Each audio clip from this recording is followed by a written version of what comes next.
I want you to think about the concept of business velocity. Business velocity. I spent some time with a company in the video game industry, and they were talking about business velocity in their industry. The video game industry is a very fast, very high velocity industry. The fellow was indicating when a typical video game comes out, some 45 to 70% of the total profit made in that video game occurs in the first 4 to 5 days of sale. Think about that. That's a very high velocity industry.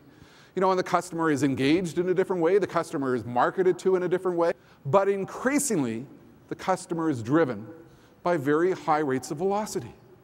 A lot of the organizations I spend time to, we focus on the issue of how do we innovate in a high velocity economy? How do we accomplish that? What do we do?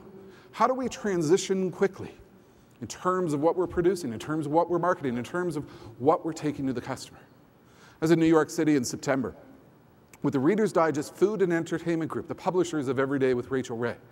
We had packaging companies, we had food companies, we had Madison Avenue advertising companies. And the entire focus of our time together was how do we innovate in a high velocity economy? And we had food organizations who were sitting there and saying, this is different in terms of what we could do 10 years ago.